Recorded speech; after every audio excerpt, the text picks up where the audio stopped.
Everyone. So good evening, everyone, and welcome to tonight's AGILE webinar, which is an update on the World Falls Guidelines and reconditioning inpatients, followed by the AGILE AGM. My name's Verity, and I'm one of the education officers for AGILE. Tonight we have two of our Falls and Bone Health officers leading the webinar. So we've got Steffi Bailey, who's going to be talking to us about inpatient deconditioning to reconditioning. And then Hannah Barber will be giving us an update on the World Falls Guidelines. And we'll then be handing over to Suzanne as chair of AGILE for the AGM part of the meeting. Just to go through some general housekeeping before we get started. So the session is being recorded. Please keep your microphones muted throughout, and please add any questions to the chat box. And we'll be taking questions for Steffi at the end of her part of the presentation, and then questions for Hannah at the end of her part of the presentation. The slides and link to the YouTube video and feedback form will be sent out after the event. And once you've completed your feedback form, you will get a certificate of attendance, which is auto-generated. I think that's everything. So I'm now going to hand over to Steffi, who's going to share her experience. Thank you, Verity. Let's start at 7. Let's start from there. Can everybody just go on mute if anybody's not on mute just before we start? Thank you. And I'm going to share my screen.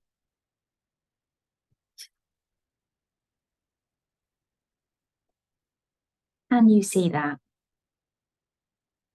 Is that working, Verity? I can see you. Yeah, we can see it. Yeah, you can see that. Yeah, thank you. that's working, yeah. Lovely. So, as Verity said, you're going to hear from me and Hannah this evening. My name's Steffi Bailey.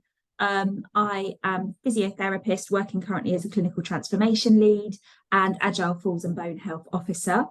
I am going to, if I can move my slides across, talk about inpatient. So I work within inpatient settings, just to give you a bit of context about the service that I work in, because that's going to kind of frame what I'm talking about. I work across 13 community hospitals along the south coast of England, and I'm going to talk about the impact of being in hospital on older people. We know, we've heard lots from Brian, we know all about the End PJ Paralysis campaign. I'm going to talk a little bit about rehabilitation and recovery within the inpatient setting, a little bit about evidence-based practice around that, and hopefully just some bits to think about and take away from today. And I'm going to keep an eye on the time so that I leave enough time for a couple of questions at the end, and then we can hand over to Hannah for the Falls Guidelines update. So first of all, I thought we'd start with about what do we mean by rehab and recovery. And I think most of us will recognise that our especially around patient rehabilitation, our cohort of patients have changed over recent years. We have seen the rise of better services out in the community, which is fantastic, that more patients can go straight home from the acute hospital and get home from hospital sooner. Therefore, that means within our acute and community inpatient settings, we're seeing patients with more moderate, living with more moderate, more severe levels of frailty, more multi-complexities, which need almost a different spin on their rehabilitation and their intervention plans, and often need a bit more time or need more services on discharge, which can lead to extended hospital stays, which we know can have a negative impact on this cohort of patients. So I've referred here to the Why Frailty Matters, 5 M's, and this links really closely into that comprehensive geriatric assessment. And I think when we're thinking about rehab and recovery, it's thinking about that for our older patients living with frailty. It's about that whole holistic support that we can put in place for those patients and that holistic assessment. So we're thinking about mobility, we're thinking about mind, we're thinking about multi-complexity, what matters to me, medications. And with our organisation, within our organisation, we have actually added a 6 M, which we refer to as malnutrition, to sort of ensure that we think about all of those things when we're assessing and setting intervention plans for our patients living with frailty. So like I said, I think that process of rehab has changed over recent years, but the priorities remain the same in terms of it being person-centred, coordinated by an MDT team, a focus on maintaining independence, maintaining normality, and supporting that person to participate back in everyday life as quickly as possible. I apologise if you can hear my dogs barking in the background. My son and husband have just got back from football training. I apologise for that.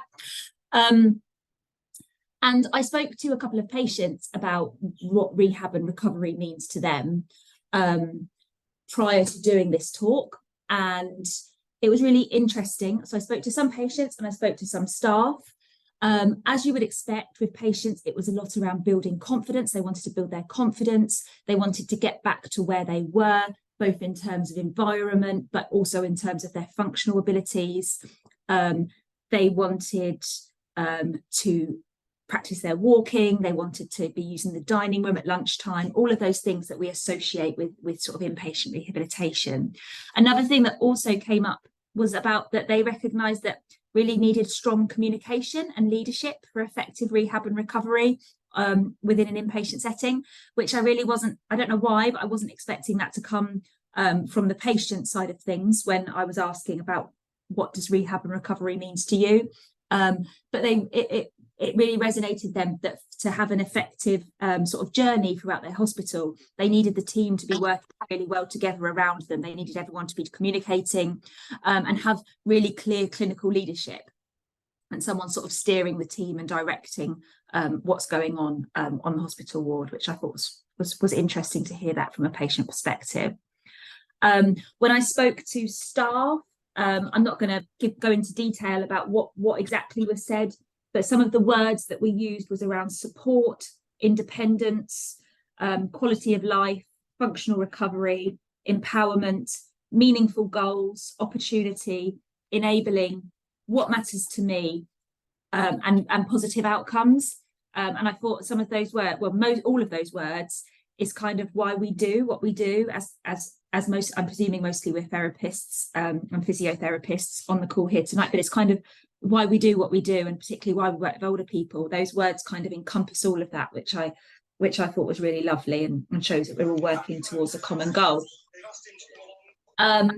There's also just the recognition that rehab should be delivered at or as close to home as possible. And for those of us working in the inpatient settings, we know that there is a drive that we move patients through that inpatient system as quickly as possible to get them back to where they want to be. A piece of research done with a nurse, a frailty nurse consultant in the organisation that I work within, did a specific piece of work looking at community hospitals and found that once a patient is admitted to a community hospital, there's a 25% chance that they will pass away within that next year, which is really striking when you think our organisation has 300 beds, and actually that's a huge proportion of those patients that are in their last months of life. And it's going back to all of those campaigns around last 1,000 days. Where would you want to be if you only had a year left to live? So just really important things to think about when we're thinking about the rehabilitation and recovery of our patient cohort. And I've just added that sort of frailty graph at the bottom there, which demonstrates what we all know around our patients who are living with frailty. They perhaps get a UTI, they're admitted to hospital, they are at a more dependent level to start with, they have a bigger decline because of that seemingly small event that happens to them. They take longer to recover and they don't necessarily get back to their baseline level where they were previously. So you're just getting this staggered approach in terms of their decline, which leads to real clinical uncertainty. And I think for us working with older people in a rehabilitation or acute hospital setting, managing that clinical uncertainty through discussions with the patient and through discussions with the family is a real challenge, because it's not easy to predict or explain why somebody has had such a sudden clinical decline, and it's not easy to predict or explain how people are going to recover from those sudden declines. And that's a real skill that I think we possess in our work with older adults. So I've just popped sarcopenia, loss of muscle strength and size, associated with frailty, but expedited by being in hospital, and the events that occur with being in hospital, primarily due to the inactivity that occurs with older people when they're admitted to hospital. But I quite like this diagram because it summarises the process that goes on within a frail, with somebody living with frailty as sarcopenia, but it's sped up through hospital. So somebody may start to lose weight, and that loss in weight is loss of muscle fibres, which is defined as sarcopenia. As a result of that, they're losing strength. So that impedes on their balance, and they may start to walk slower, which puts them at increased risk of falls. So as a result, they lose confidence, so don't walk around as much. So they've got a higher level of dependency. Their activity levels have reduced. So they're not burning as much energy as they were previously. Therefore, they're not needing to take as much protein and energy from food as they were previously, which leads to further weight loss, which is the further loss of muscle fibres. And you can just see how through the inactivity that comes with being in hospital, that all gets sped up in that process. So within the organisation that I work within, and I shared these at the Agile conference, and I talk about them in a slightly different way today. We developed some rehabilitation and recovery standards, and given the work that Professor Catherine Evans had done in proximity to community hospitals, we termed them as rehab, recovery and palliative care standards, recognising that 25% of our patients are potentially moving towards the last year of their life. So we've got 11 domains on here that we kind of we've developed through communication with staff, through patients, and also bringing in evidence-based guidance such as the CSP community rehabilitation intermediate care guidance, and the NICE intermediate care guidelines. And a couple of examples of these domains is that it's kind of setting a blueprint for what quality rehab should look like, and for our units, and it may not be the same for every organisation across the country, but it's setting a standard and trying to ensure equity across the services that we deliver. One of the domains is that we want all of our patients to be offered a respect, to be at least be offered a respect conversation when they're admitted onto our units. That every patient has a set of agreed MDT goals. So we're not just thinking about therapy goals, we're thinking about wider than just therapy. We're thinking about medication, we're thinking about continence, we're thinking about wounds, more than just how somebody's mobilizing their balance and their strength, and that they're agreed with the patient and they're focused around what matters to me. And another one as an example is that we will use measures at the start and the end of someone's period of time in an inpatient setting to evidence the impact of the rehabilitation that they receive. And I think on the bottom corner of this strategy, we've just got the QR code that takes through to a more detailed strategy of how we aim to achieve that within our units. And I would say this is a working process.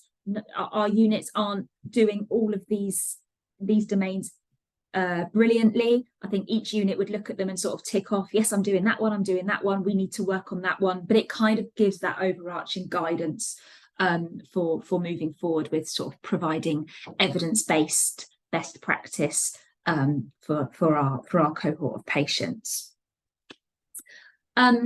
So I was reading a piece of research just in preparation for doing this talk by Gallardo Gomez et al. from this year. It's very recent. Within it, he referenced that on average, patients spend less than 5% of a 24-hour period out of bed in hospital. And in previous research that I've read, I think it refers to about 11 minutes of walking on a hospital ward in a day. And I think that probably differs dependent on the type of hospital ward that you're on, and whether it's an acute hospital or an inpatient hospital. But whatever, it's a reduction in mobility likely to be from where they are previously, and the things that are in place in hospitals restrict that. There was a reference that there's a 30-day critical discharge period, and a condition which I hadn't sort of hadn't been brought into my attention before, known as post-hospital syndrome. And there's a critical 30-day period post-discharge, which is associated with deconditioning.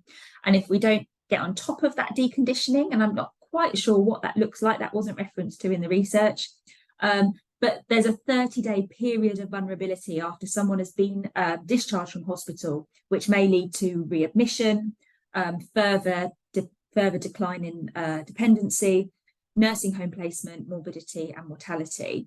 And the research that was done around this found that it wasn't due to the reason that the person was admitted that led to this post-hospital deconditioning.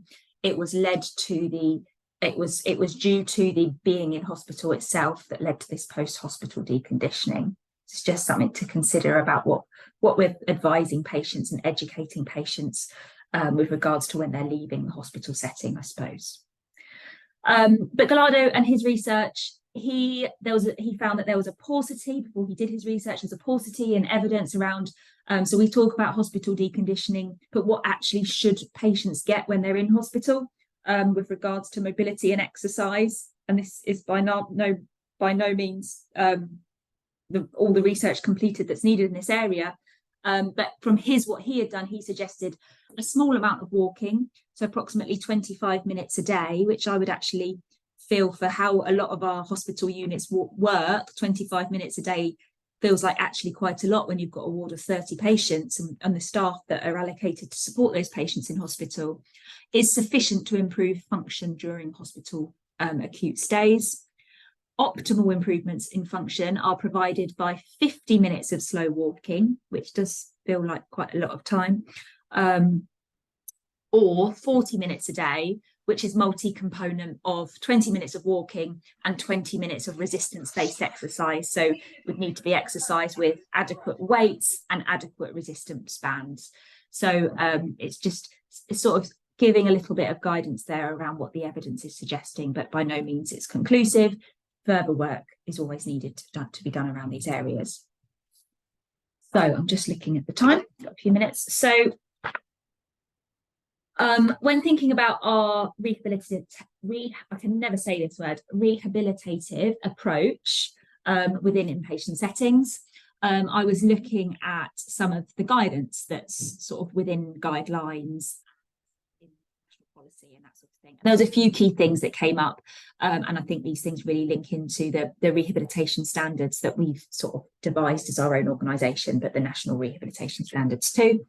I also add this cartoon because I do quite like it, because I think hospitals are great places until you no longer need to be there, and actually a lot of our older population don't need to be in hospital anymore, and we know that the system structure often keeps them in hospital for longer than they need to be. But there is a risk-averse culture in our hospitals. We count numbers of falls, which means our staff are fearful about patients getting up and being mobilising on our wards, whereas actually by limiting our patients' mobility on the units, we're actually contributing to the risk of patients deconditioning further and therefore causing further falls. So there's some really contradictory guidance and cultures that we have within our hospital settings around safety and around trying to keep the person safe, but actually we're causing more harm in the long run. So I just like that picture, because actually we can't we can't completely eradicate risk of falls in our hospitals. So yeah, a few of these things: person-centered goal setting and intervention setting. I think this is really key, along with that MDT goal setting. So are we asking patients when they arrive in our services, what matters to you, what's important to you, what do you want to achieve whilst you're here? Do we work as an MDT to then do our assessments, thinking about our 5 or 6 M's, thinking about our comprehensive geriatric assessment, and think, okay, what do we need to do to bring together a comprehensive intervention plan for this person that then is going to help them achieve their goals? I think we're really good at working in silos in our MDTs, but I think what we're often not quite so good at is bringing all of our findings together to make a really comprehensive intervention and goal plan that actually our patients are aware of, our healthcare support workers are aware of, who are providing the lion's share of support for our patients in our inpatient settings, And wouldn't it be brilliant if actually that intervention plan could then be followed with the patient and built upon as that person moves through different services? If anyone has that already in place, then I'd love to hear about it. It feels like it's like the gold standard practice that we would love to get to. So we've got that continuity of care through services. I feel currently where I work, we're quite a way off that. Discussions about discharge, starting on admission. So again, what matters to you, discussion, but also at the same time, we're going to be working towards getting you home. We're going to be thinking, you know, this is the start of your journey towards getting home. Achieved shared understanding and communication. I think with all of this that I'm talking about this evening, I'm preaching to the converted. I think if you've come onto this call, you've got a good understanding of older persons rehabilitation. You probably are recognising everything that I'm saying. But I think within what's really important is we tend as therapists not to be on the ward 24/7. We cannot stop end PJ paralysis just by ourselves as therapists. We have to work collaboratively with our multidisciplinary team, and therefore we need to be the leaders of educating about the importance of mobility, about the importance of rehabilitation, achieving that shared understanding and communication, and leading on some of that goal setting and intervention planning. Leading on that focus on function and promotion of independence, even in a hospital setting where that doesn't sometimes feel comfortable to do that, and it doesn't always feel like the system is set up to enable that to happen for our older people.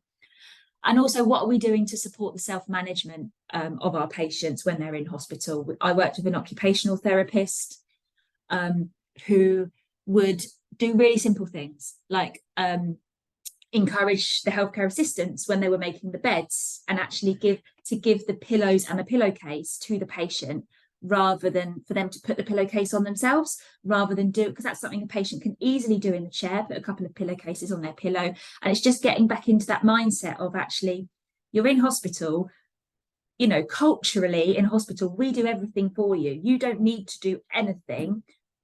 But then we send patients home after 6 weeks of being in hospital and expect them then to start doing their medication, expect them to start doing everything for themselves. So what are the really small things that actually just slowly start to change the mindset of both our staff, our multidisciplinary staff, who perhaps aren't as rehabilitation focused as we are, but what do we also start to do to change the mindset of the patient, to empower them to self-manage with some of those functional tasks a little bit more.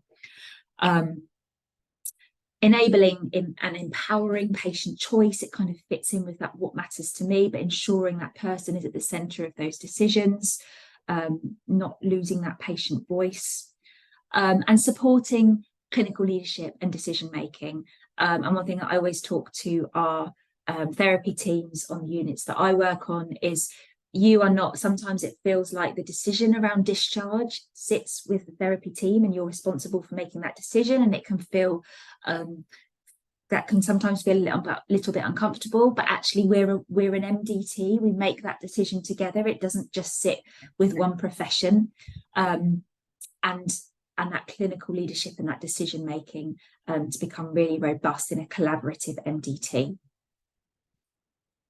And I think I'm about all right for time. These are my references. So if anybody wants any more information, feel free to email me. We've got a Twitter page for our bedded units where I just tend to post things about some of the rehabilitation stuff that we're doing on there, if anyone wants to follow that. And if anybody has any questions at this point, I'll come to questions. Thanks, Steffi, that was great. There's a couple of questions in the chat. So the first one is, what measures do you use in your units at admission and discharge? Yeah, okay. So we use TOMS, so therapy outcome measures. And we have that fed into our trust-wide dashboard. And we get, as the therapy teams, we get reports every month on how frequently it's being completed, because it's been a bit of a journey in terms of getting it put in on admission and discharge, but it's improving each month. We're getting better buy-in from the teams to do that.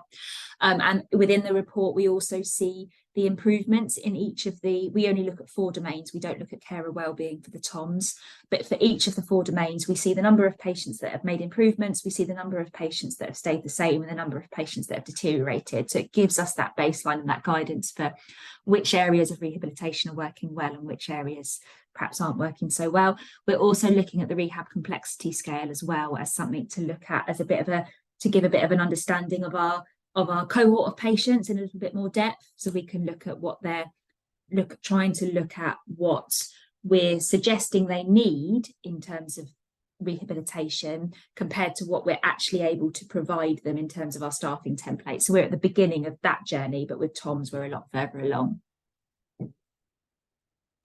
Thank you. And then another question was, how would you adapt this to an AMU frailty ward with a maximum of 5 days stay?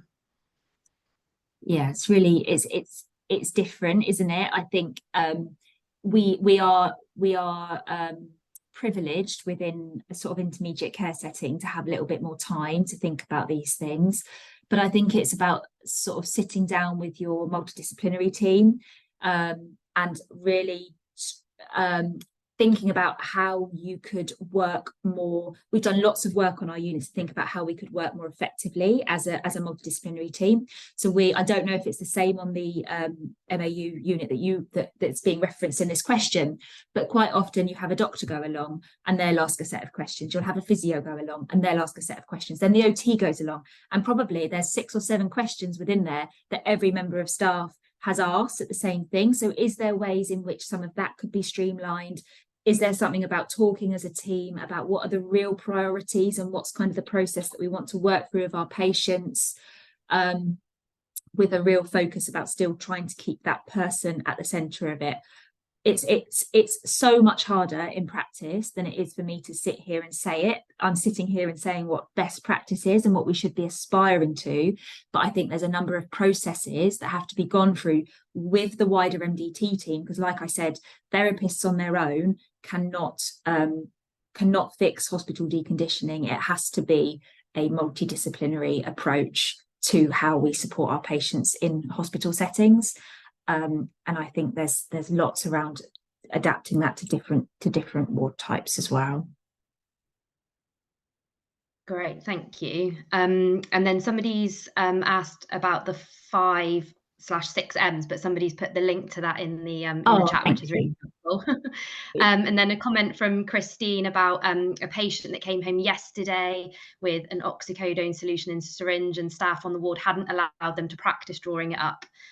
So she, exactly what you were saying there. So she went through that with somebody and they both had to go, and they could do it, but that could have really been an issue when they wouldn't have had a care visit and things. Yeah. Medications is a massive thing. We automatically, as soon as someone's admitted to hospital, it's just the first thing we take away from people, and it's often a really complicated regime of medications that somebody has, and that doesn't sit with us to sort of to oversee that as therapy teams on the units. It very much sits as a nursing and medical aspect. But then when we're planning discharge and we're thinking, okay, that person needs a twice a day package of care, but they've got medications that need to be given at 12 o'clock. Hang on a minute, who's going to do that? Because the patient hasn't even picked up a pill pot for 4 or 5 weeks. So it's a biggie, that one. Absolutely. That's the end of the questions that are in the chat at the moment. There is a hand up, Verity. Someone wants to ask a question. I don't want to mess up their name. So hi, sorry, it's Lloyd. Sorry. Lloyd, Hi, please Lloyd. do ask away. So hi, so I'm the one who asked about the AMU 5 days, because at the moment I'm a team lead within the frailty ward, and the challenge that we have faced is that obviously even with the conditioning training for the nurses, the mindset change, because the nurses are still under the impression that therapies are the one who have to mobilize patients and do everything, and then don't mind my son, just 1 second, I'm coming. Yeah, So then for us, what was the most challenging is even with updates of mobility charts and everything like that, is that board on the deconditioning despite the training that we've conducted, despite we, speaking to the matrons, encouraging doctors to say nurses to mobilize as part of their assessment and things like that.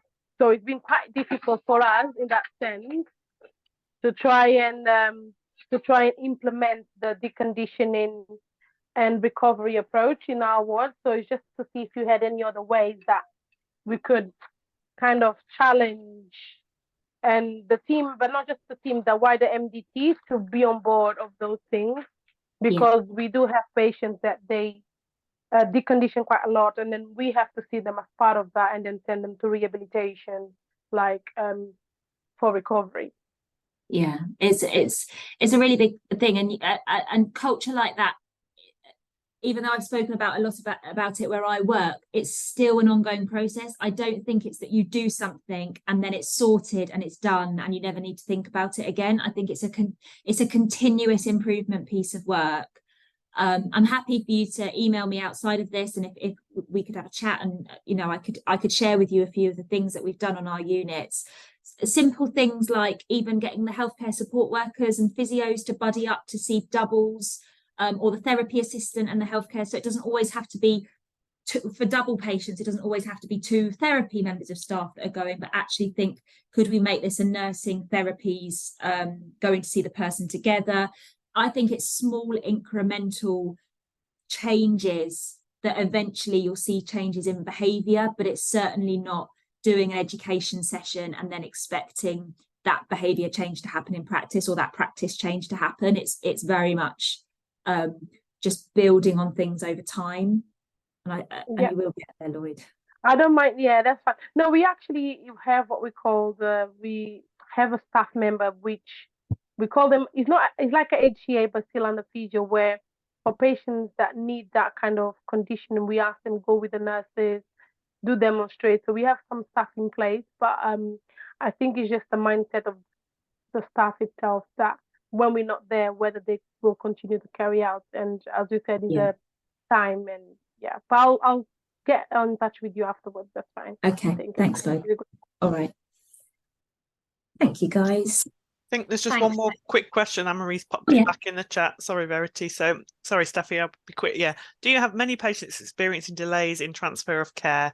Do these patients receive ongoing physio while awaiting care needs, or is the focus on self-management at this point? Yeah, we do unfortunately have a lot of patients with that get delays. Probably about a third of our patients in any one time across our cohort are delayed. Yes, we do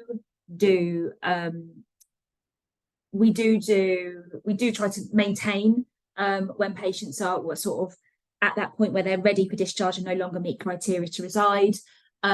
We try to do as much of that through mobilising to the dining rooms for lunch, encouraging that to happen with our healthcare support workers, offering group activities that people can attend throughout the day. But we will try to still schedule, if we want someone to have an ongoing strength and balance programme, we will still try to schedule that in, but recognising with therapy staffing challenges at times, vacancies with therapies, that sometimes is really challenging to do in practice.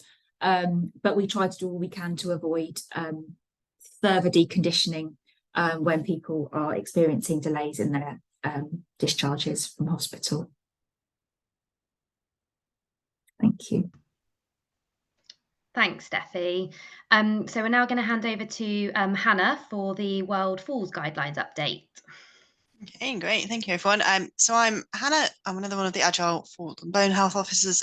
My day job, I'm a clinical specialist, physio and intermediate care community team in central London. So yeah, if you just go to the next slide for me, Steffi. Sorry, I'm trying. Right.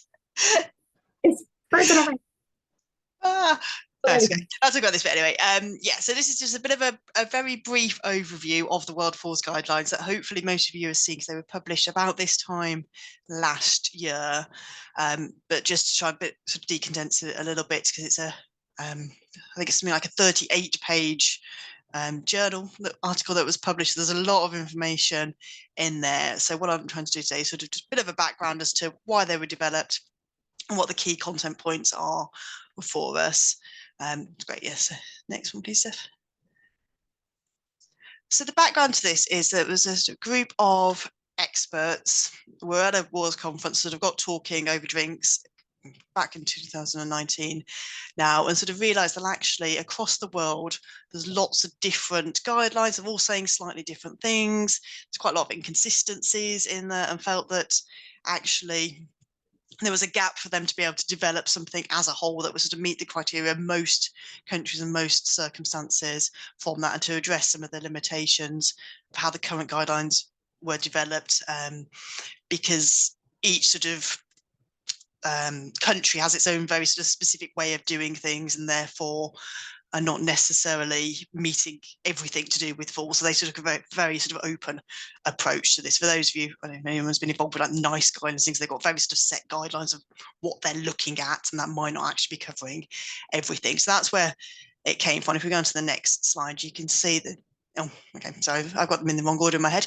So the guidelines, the scope of this, as you can see, was to try and work out what we should do for older adults, what we can do for all healthcare professionals to identify and assess the risks of falls, and what interventions, either by themselves or combination, should be offered for these people. I've put what they use as their definition of a fall in this, and this is taken from the Profound work that some of you might have come across, but just important to note that they do include syncope in their definition of a fall, and obviously that might not be something that we as physios are necessarily looking at when we're thinking about falls, but the World Falls Guidelines do cover that. Although it sort of talks about older adults, because it was a World Falls Guidelines, they've made no restrictions on age, because obviously somebody in a less developed country may actually have these problems a lot earlier than they might do for someone, say, in the UK. So it's sort of taken for each country to sort of decide what they classify as an older adult. And obviously, again, the literature really varies as whether in some you're an older adult as soon as you get to 50, and some not until 65, 70, even from that. Yeah, if you go on to the next one.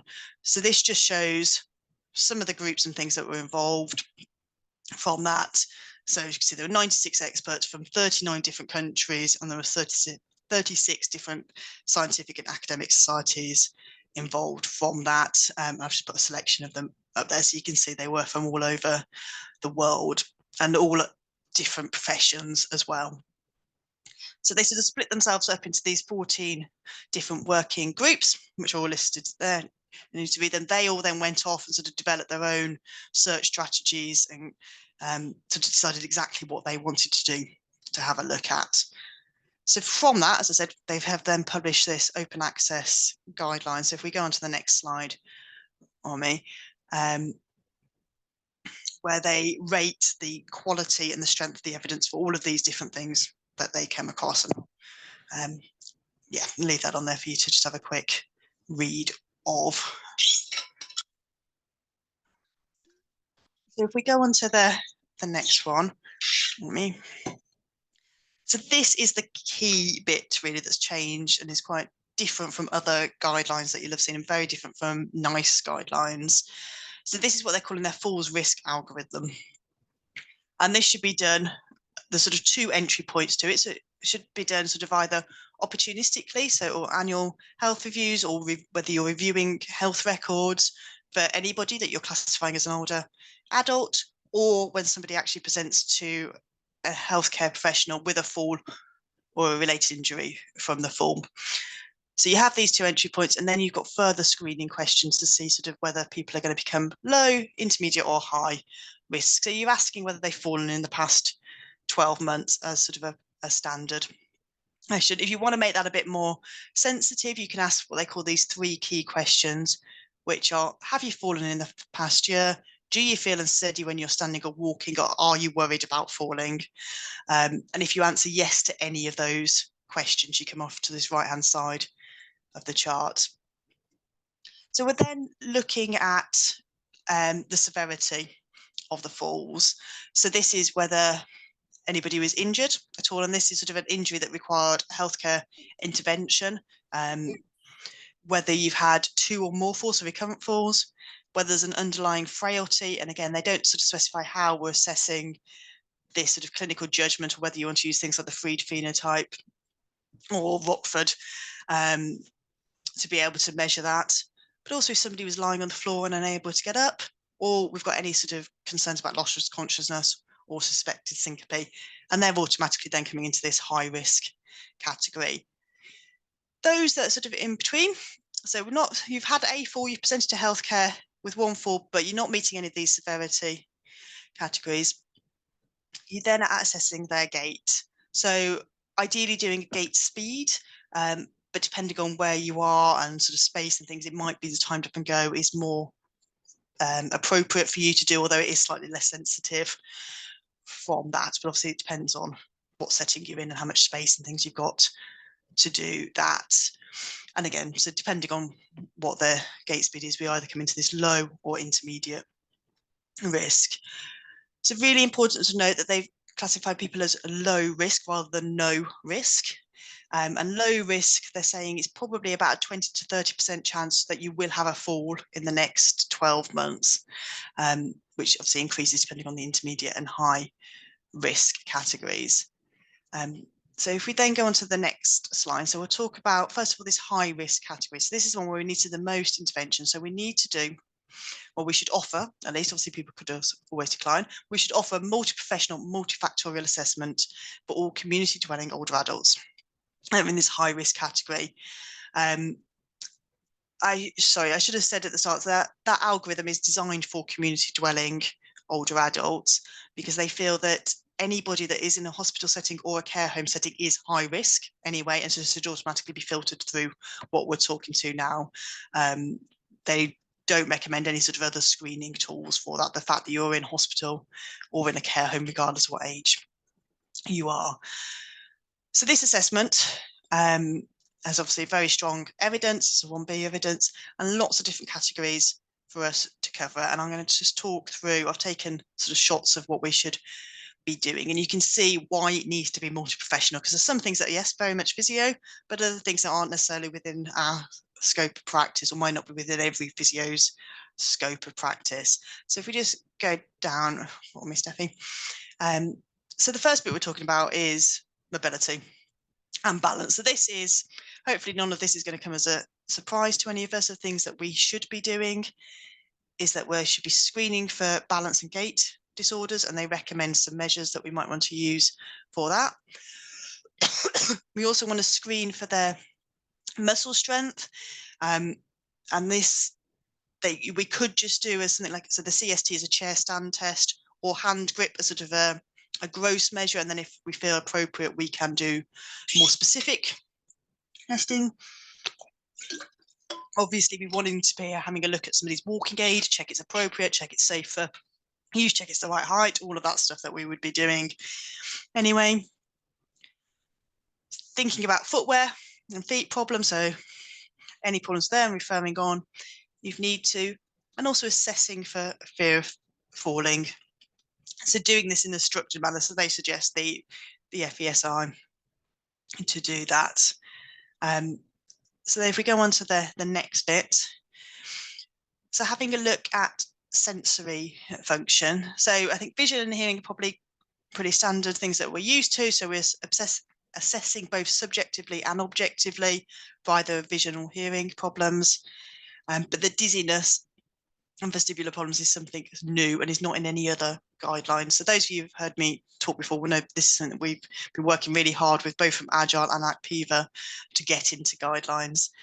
So they are now saying that for all older adults who are at risk of falls, we should be routinely asking about dizziness symptoms, and alongside acknowledging that vestibular dysfunction in older adults is often more challenging than it may be in a younger adult population. So they're asking us to screen for a history taking and on indication perform something like the Dix-Hall-Pike or head impulse test.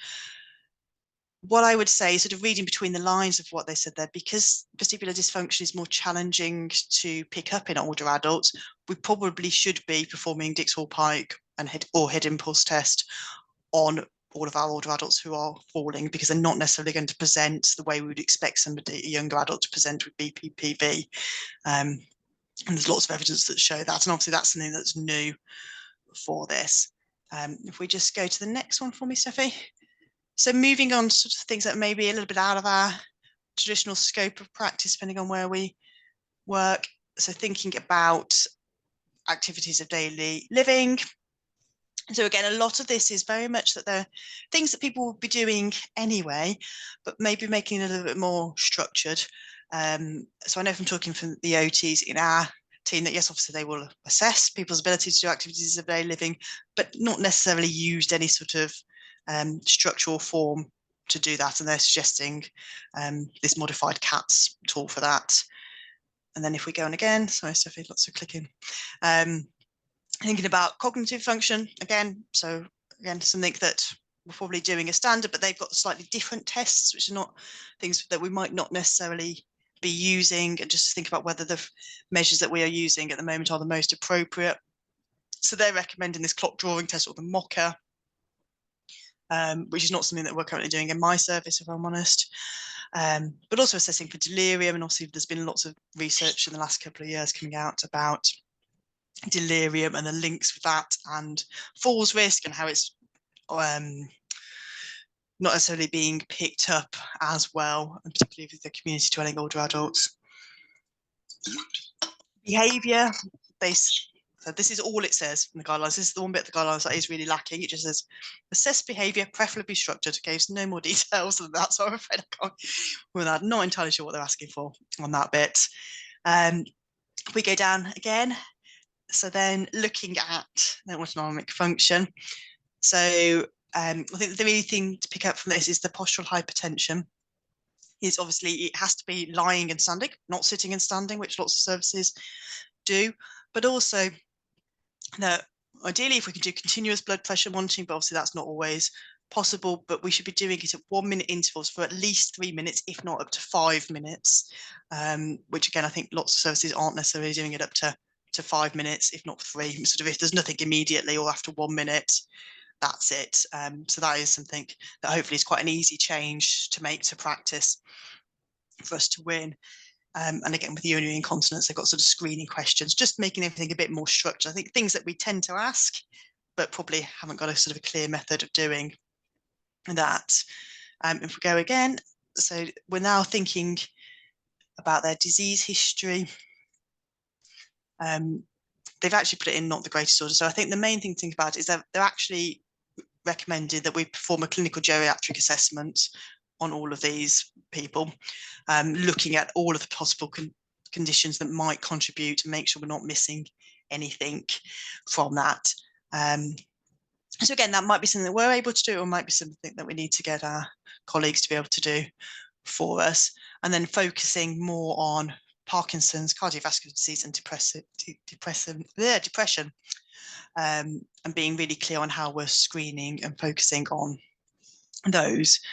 So again, it's things like doing a 12-lead ECG and things which we're probably not doing in practice at the moment. So if we go down again, so the next one, again, is something that we're probably not going to be doing as physios, but seeing how we can work in our teams to perform structured medication reviews. And there are loads of sort of very specific tools for the pharmacists to use from that. So yeah, that's the next one. So nutrition, we need to be screening for malnutrition and recommended tools there, but also assessing for vitamin D status as well. So the last one that we need to be assessing is the environmental risk. And again,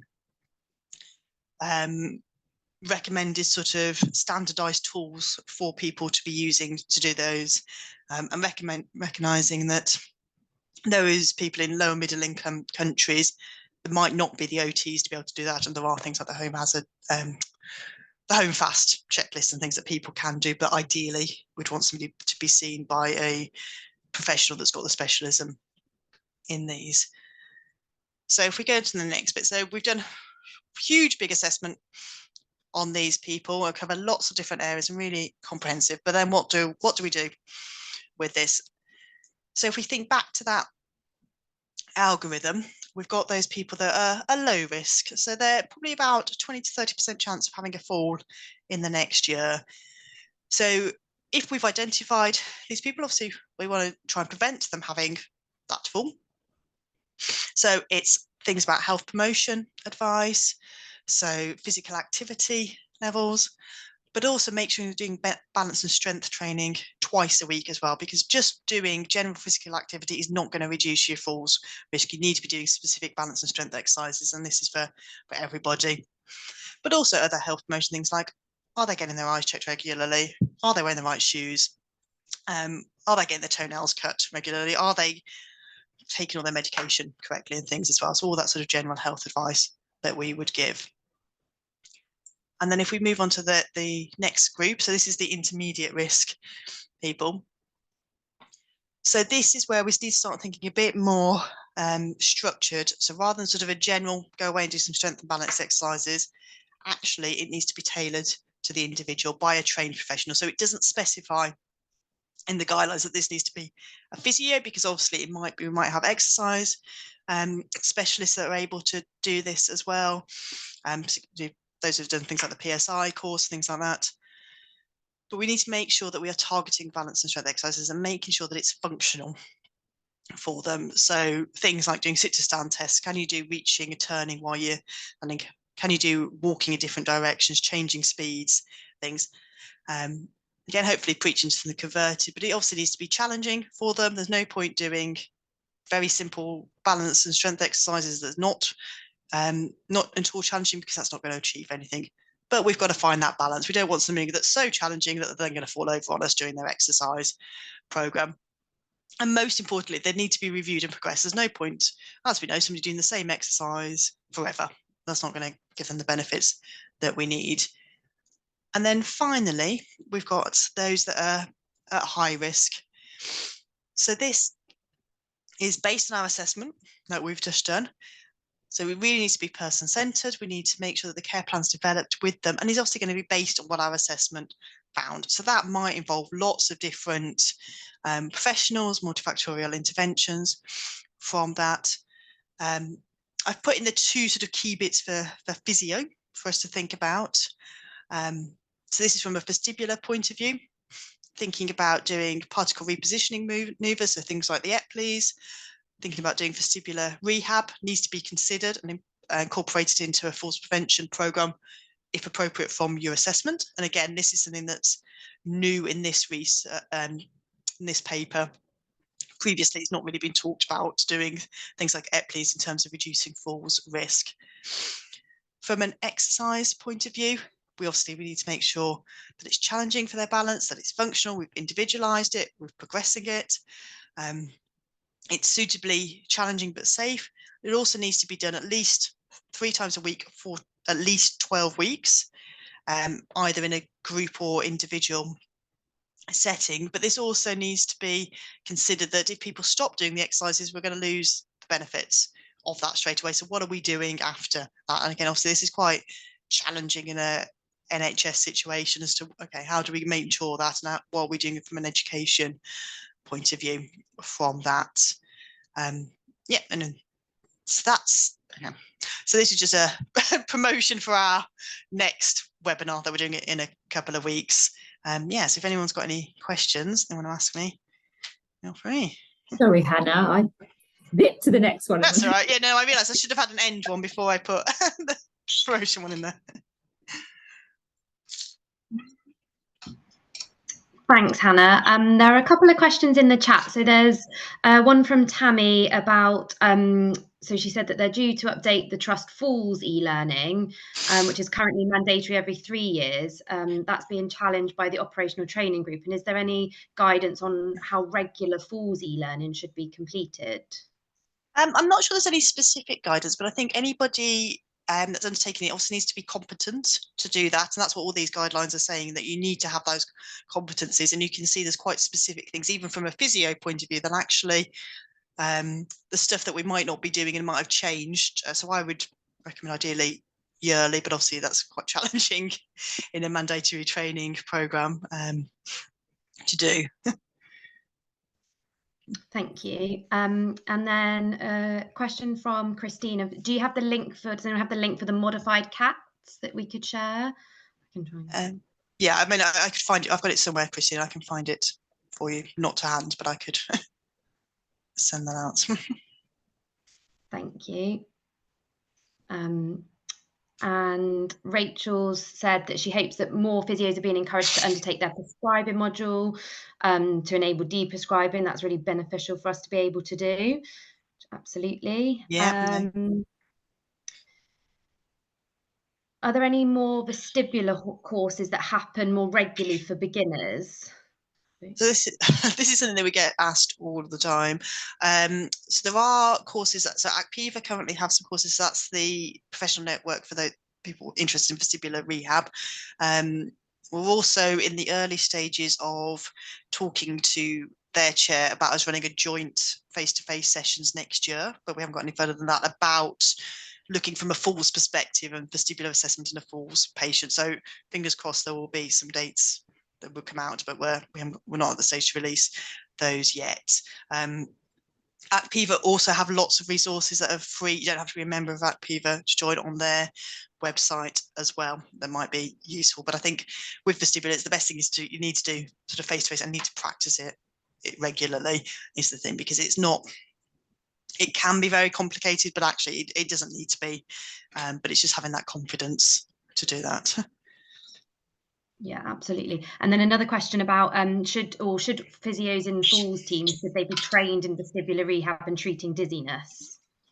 Yeah, I would say definitely. I think there's such strong evidence now that shows that fallers are much more likely to have a vestibular dysfunction than those that don't, but also not necessarily presenting dizziness, that I think anybody working with older adults that are risk of falls need to be competent in doing sort of a basic assessment and treatment for vestibular problems. And then thank you, Beth. There's a question in the Q&A part. So do we think we're seeing more people with BPPV and vestibular dysfunction following COVID-19? Not sure, actually. I think there was some evidence that was coming out sort of fairly early days of COVID, because they were also treating people with lots of ototoxic antibiotics in ITU. So I definitely saw quite a few people that had vestibular problems post having gentamicin in intensive care. I think it is one of the symptoms of long COVID. I don't know whether there's been any research to show whether it actually is increasing or whether we're potentially also getting better at picking up on it as well, because it's sort of linked with all the research from a falls vestibular point of view has come out during that time that's showing actually we should be assessing more for it.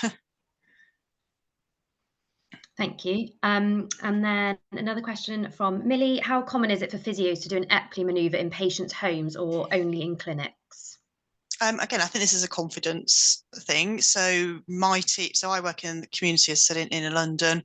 My team will do Epleys or the side lying test, which is another particle repositioning in somebody's home. Yeah, most of the time they'll do Dix-Pike on the vast majority of people that we go to, but obviously it can be a little bit more challenging in somebody's house, just from a moving and handling perspective. So yeah, they might need to come to clinics for that. Great, thank you, Hannah. I think that's all the questions. Oh, somebody just put in another one. So Natalie's just said, when you say basic vestibular assessment and treatment, is that a Dix-Hallpike and Epley sufficient? Or do we need to know more than that? Yes, I mean, I think that's useful. I think so. Pippa's just sort of also answered the question below about, no, that's great. So we need to be able to distinguish between whether things are central or peripheral and what's going to respond to our treatment. I think basic vestibular rehab exercises is probably stuff that you're doing already, should be a standard part of our falls program. So is that doing things like standing on an uneven surface, so you're having to rely more on your vestibular system, adding head turns into balance exercises, things like that. But yeah, being able to make sure that we're ruling out, if somebody has got acute dizziness, that we're ruling out sort of a central sign and red flags from that, was also needs to be a part of our competencies as well. Brilliant, thank you. I think that's all the questions in the chat, unless there's any I'm missing, Sarah, but I'm sure you'll... Okay, perfect. Thank you very much. Someone does have a hand up. Did they just want to ask? It's Matiswa. Oh, it's Hastings. Oh, sorry, Hastings. I've got your name the wrong way around. Sorry, I'm not awake. Go for it. That's fine, thank you. Right, I used to run at balance and bone loading classes, and we got fantastic clinical outcomes. You know, we'd run our classes for 12 weeks, and we would have talks from nutritionists, from various professionals. But the problem that we had was, it's regardless of how much education we gave our patients, I mean, as soon as we discharged them, they would start deconditioning again, and they would start losing whatever they would have gained from the classes. So they would be re-referred to us, you know, and it ended up being a revolving door situation, really, because we got quite a lot of well, the majority of our patients were coming from GPs, so they we would see the same patients, and we struggled quite a lot because we would have new ones, and then we would have maybe 3-4 that we knew from previous classes, you know. So we really struggled because regardless of how much clinical education we did with the patients, they still came back. So any ideas? You're on I mute, think you're Hannah. Muted, aren't I? There you go. Sorry. That is a really big problem, and that is acknowledged in the World Falls Guidelines, that actually you need to sustain it. But there's lots of research going on to try and see how we do that. But there's no sort of like easy win from that. And having good links with sort of community services, potentially people seeing the benefit, hopefully, from the 12 weeks to know that they can then that then carries on. But as you said, education plays a certain part, but actually that's not the whole answer. And often it's a case of just logistics and things, people being able to afford the community classes are at the times or places they want them to be. There's huge sort of issues with sort of an infrastructure point of view as well. Thank you. There's another question in the chat, which is the hospital gym the best place for a falls group? I think it's wherever works, to be honest. I mean, I'm a big fan of moving things away from the hospital for falls groups, to make it a community base, that actually this is sort of a health promotion thing, that actually hopefully that will help with the people taking ownership and self-management as well, that it's not coming to the hospital, well, I'm going to do this to you. Actually, if it's in a gym or a community hall or something like that. But I don't know if there's any sort of really research behind that. That's just my gut feeling. And being very much community based and not working in an acute hospital for a very long time. And Magdalena just said that community services are attached to councils often run classes now, kind of in leisure centres and things. Yeah. And then Andrew's just commented saying, sorry, missed the start of the session. What's the source of the document for the update, the reference? Yep, so I can send the reference. I realise it's not actually on my slides, but it was published in Age and Ageing last year. But if you just search World Falls Guidelines, it will link you to the journal article, but I can add that to my slides before we send it out to make it really easy for you. Fab. Thanks, Hannah. So I'm going to hand over to Suzanne now, but I think, Suzanne, did you want to just take a quick 5-minute break before we start the AGM? Yeah, I think so. If we give everyone just 5 minutes, I know that will. Okay, let me hide that and do that so I can see some of you. So hi everybody, I hope you can all hear me okay, and thank you for hanging on for the AGM. Really appreciate it. I know it's late on a Wednesday night, so we will try and get through this as quickly as possible. But yeah, so going to go through a few different things today, some welcome and introductions. A big chunk of the work that we've been doing over the last few months is finding lots of new committee members who we're going to introduce you to. Then we'll go through some of our annual reports, talk about a few of the achievements we've had this year, and then have hopefully some time for questions and answers before we still try to aim to finish at around 9 o'clock. But before all of that, I'm going to hand over to Brian to give us a little bit of an intro and just tell us about some of the things that he's been up to. So over to you, Brian. Thank you very much to you all, and from the west coast of Ireland, I was going to say New Zealand for a second, where I'm hosting, and I'll be about 2 minutes, so we can just bring up some time. I am Brian Dolan, the honorary president, and Agile have very kindly asked me if I'd like to stay on for another 2 years, which I'm very, very proud to do. So I was with 90 odd participants in the meeting. Not all of you will know that I'm a nurse, so the first nurse to do this role. I'm very proud to champion physios and allied everywhere. And as it happens, met last weekend in Galway. I'm going to be doing a tour of Ireland right now. Angela Steed, who is the first health and social care professional. So what in the Republic of Ireland we would know as AHP. So she's the chief AHP, chief HSCP for the Republic of Ireland, only relatively recently appointed. And the conversation is, how do we collectively support and champion each other? Because we're so much stronger as disciplines when we work to support each other. Although some things as a nurse I can say, which is when I'm teaching with nurses, is since when did it become the physio's job to get patients out of bed? So there's lots of ways to champion physiotherapy and Agile in particular. And one of the ways that Suzanne and I swapped some notes.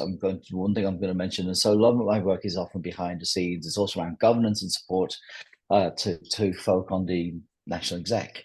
But it's also been working with of late Derek Broon, a senior physiotherapist in NHS Highland. And we're working together on a comic called The Broons, an iconic Scottish comic, which it's part of the family of the Beano. And it's covering things like medicines reconciliations, prevention of deconditioning in hospitals and in community settings, and falls and risks, and Agile are in supporting with a Q&A. So it's going to be a lot of fun. We're navigating our way through how do we get it out, because DC Thompson, the owner of Beano, and the Broons want to keep it into a small universe that is NHS Highland. They do not quite know how the NHS works when it goes out as a PDF in the coming months. But it's all exciting because it's all about how do we support patients, how do we support each other, and how Agile is in the box seat in an exciting time to be able to do that. And what I've seen in the last couple of years, or the last 2 years, there's been lots of change, lots of transformation, lots of new folk as people have also moved on. But I will finish my bit simply to very publicly thank all of the NEC members who are incoming and outgoing, but it's also in particular to congratulate and to thank Suzanne Arnold for being such an outstanding chair during really often quite challenging times. And the first time we actually got to meet each other was only this year, because I'd been stuck in New Zealand for quite a while, where she promptly tossed the chains over to me, which I will always have a memory of, a great fondness.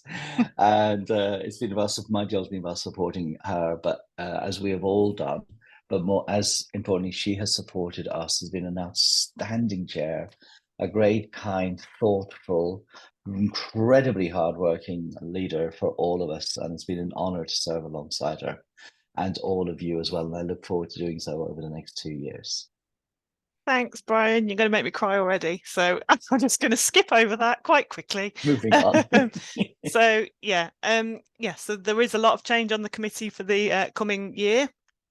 So as Brian's mentioned, today is my last day as Agile Chair, but I'm delighted to welcome Rianne, who will be our new chair, and she is somewhere on the call, I think. I can't... Oh, there you are, Rianne. Hi. And she's dialing in live from Norway. Hi, everyone. Yes. So I'm running too quiet, sorry. So Rianne will be stepping into the chair role as of tomorrow. So I wish her all the luck in the world. And I've got her chains here, which I will throw at you very soon, Rianne, when I see you next. I look forward and pass to it. them over.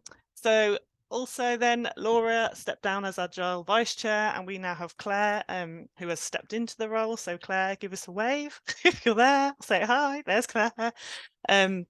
We now have Daisy as our secretary, so we were without a secretary for quite a while, but thankfully Daisy has stepped up to the role. She's somewhere, I think, on the call as well, so all these people give away. There she is.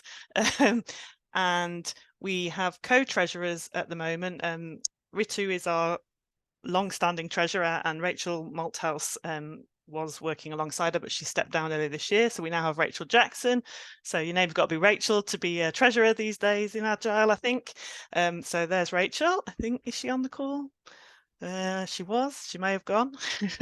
I am here, but my camera's not working. Oh, hi, Rachel. And Christine started in Agile around the same time as me, I think, and is stepping down today as our membership secretary. And Millie and Sarah, who I think are both on the call, are stepping into the role as joint membership secretaries. Give us a wave if you're there, Millie, Sarah. There's Sarah. And Sarah Lambert has done a fantastic job over the last 4 years as education officer, and also supported me as vice chair when we didn't have one of those either.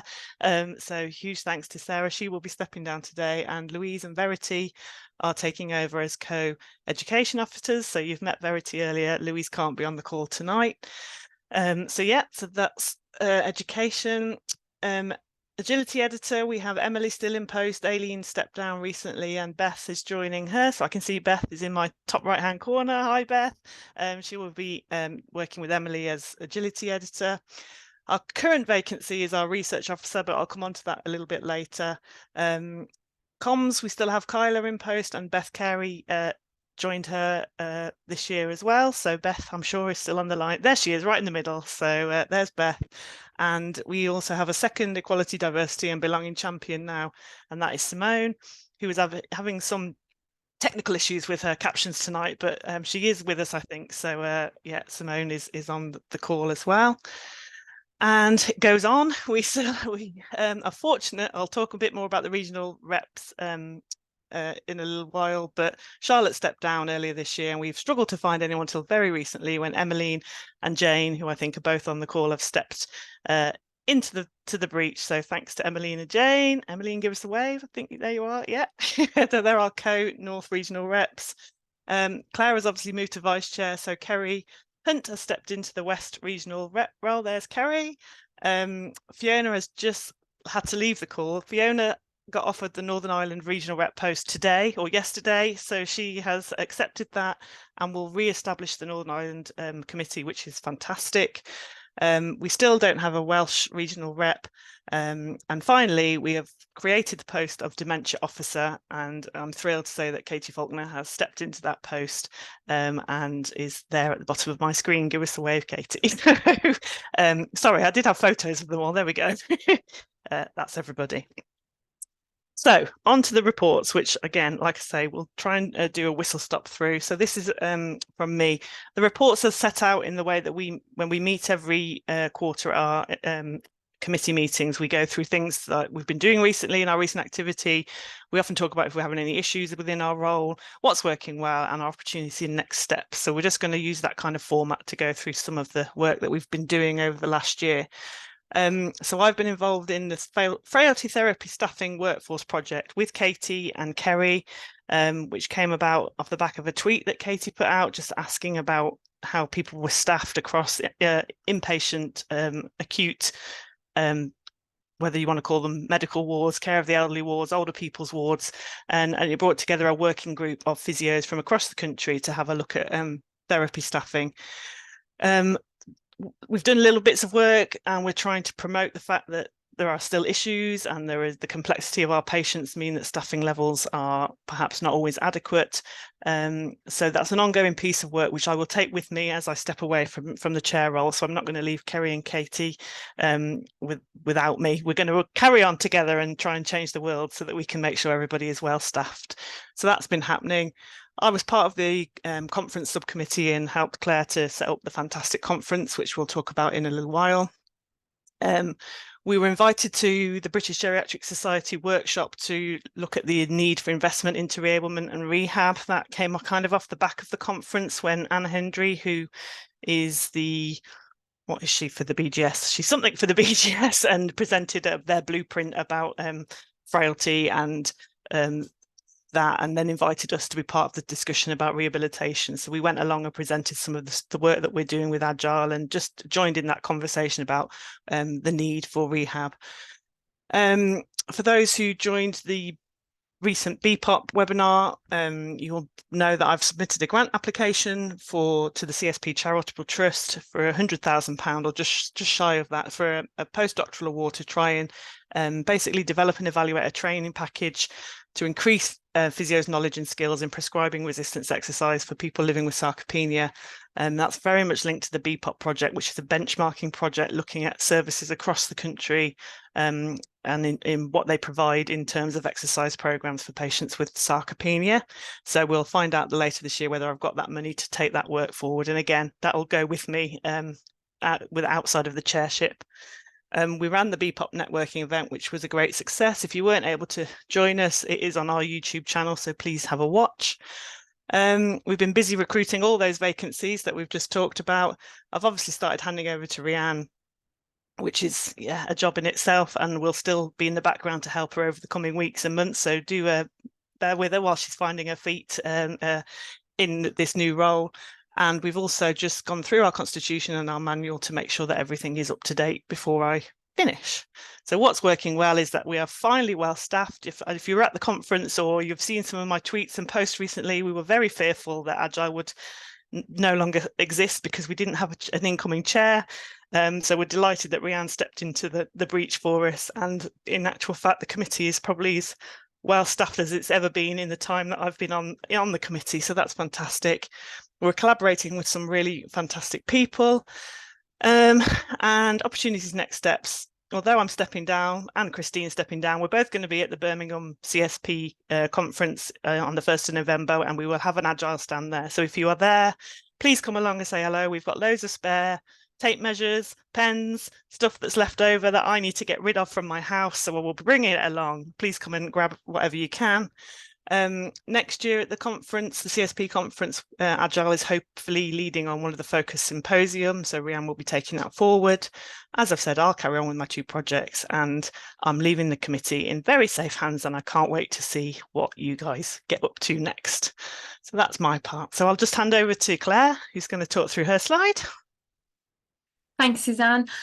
So my slide is a bit of a mix. So I have been in the regional rep role for the Western Wales for kind of the first half of this year, and then since the end of July I've taken on the role of vice chair.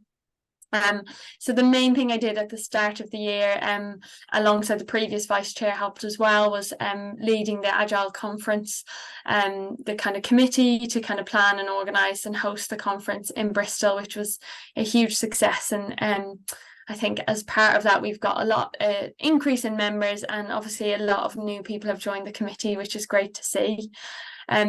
I've helped with kind of handing over the role to Kerry, who's our new West regional rep.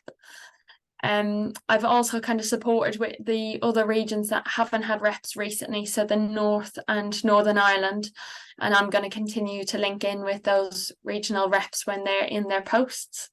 So yeah, taking on the vice chair role and just kind of getting used to what it's like. I think with Suzanne in post, she's kind of probably been doing most of the work, so I haven't had too much in the past few months, but I'm sure I'll start to do more over the next few months as well. I've had a look at the outcome measure document, which was an old manual on the Agile website. So we reviewed that, we've done kind of a survey with members and updated it. So I'll email that out to members and email or update the website with the information, hopefully over the next month or so. We've also been contacted by the CSP about some workbooks they've kind of come across them for support workers, and we are looking at reviewing some of the workbooks that might be appropriate to us, reviewing them and giving our feedback to the CSP, so hopefully they may be available for anyone then to use in a work setting. The main thing that's working well, as everyone has said, is that we have so many members on the NEC, really well staffed. Everyone is really motivated. NEC meeting last week was just lots of people with lots of ideas, which is brilliant. So hopefully over the next year, things will kind of progress on and change with all these new members. But as I'm sure Suzanne and others will say, if anyone is interested in joining, even if it doesn't look like there's a vacancy, just get in touch, because we're co-sharing as many of the roles as we can, and it's a great opportunity. So really the next year for me is just getting used to the vice chair role, and helping out the regional reps as much as I can. Thanks, Claire. Thank you. Let me move that on. Okay, just moving on. Sarah, are you talking through this one? Yeah, very happy to. So this is my last bit as education officer. It feels kind of odd after 4 years, but I'm really proud of what's been happening over the last few years, especially with the massive changes we had to make over COVID. Really, recently, the main work we did, or I was doing, and Louise supported, was just supporting Claire and everyone for the Agile conference, which was a real success and a real privilege to be at. We have also helped just organise and work with other agencies, including Parkinson's UK. We gave some support for an evening lecture with Professor Meg Morris in July. We supported the BPOP webinar that we had in September. And of course, we've got our tracks and bone health webinar coming up in about 10 days, 2 weeks, 10 days time. And some of my time has been spending some time with Louise and Verity, just sort of letting them know the kinds of things that the role does and handing over to the two of them. So that's really what's been happening this year. Overall, what's working well? Well, the conference was just fantastic. And I would just encourage anyone who ever gets a chance to come to an Agile conference, make it a priority. It was just the most motivating, the most encouraging and positive event that I have been to in a very long time. And it was an absolute privilege to be part of it. The Zoom opportunities we have are on the whole working well. It has given us a fast track teaching into certain tech, and I wish I could say we've managed to sort it all, but every time we seem to organise a webinar, they change the platform very slightly. So I do apologise to those that perhaps we haven't been able to make this webinar as accessible to everyone, but it is working well as an opportunity. It does give people the opportunities to dip into these webinars, and some of them we then post at a later date on our YouTube channel. So it's giving people that flexibility of the learning, which is, I think, a really important thing with all of the work-life balance that we're all struggling to keep as we would want it. We're getting some amazing attendance at our virtual events. I mean, this webinar, I think I looked at 147 for this webinar, and there will be more that will be looking at these slides afterwards and getting the input that perhaps if they weren't able to join sort of during the actual webinar time. I think the other thing that will be working really well, which has started with some of the other officer roles, is the shared roles. I think to spread the load with the heavy sort of clinical and other work everyone does, I think the shared roles for the officer roles are really helpful as well. The next steps, we're always looking forward. Every feedback form we ask for requests for anything that people are interested in learning, even suggestions for speakers, anything like that. We're always very, very welcome. Any recommendations or suggestions, so always put that in the feedback forms. And again, obviously, we are trying to get some of the more regional learning events happening at a face-to-face level as well, and we'll be happy to support that. And the other part we have is that as one of the co-officers, Louise's work is within a university setting, and so we are hoping to work with our student officer Stephanie a bit more and engage students and encourage sort of that interest in older people to start right at the very beginning of people's careers. So that's me done. Over and out. Thanks, Sarah. Thank you so much. Okay. Beth, I won't put you on the spot today as you are brand new to the role. I don't think Emily's with us on the call, but just to say that we obviously published our summer edition of Agility, which was off the back of the conference. So that was celebrating what things that were presented at the conference and that opportunity we had to connect, reflect and move forward. So that was sent out in July 2023. We've decided our topic for the winter edition. So Emily is taking and Beth are taking submissions for that now.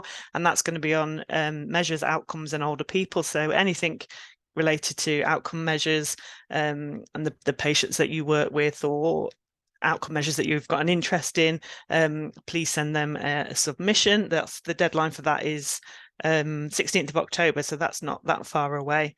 If you're not sure about how to make a submission, please do email someone on the committee or Emily or Beth and they will be able to help you.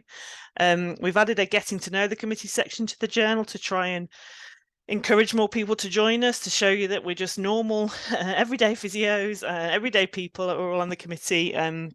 Yeah, just to share our experiences.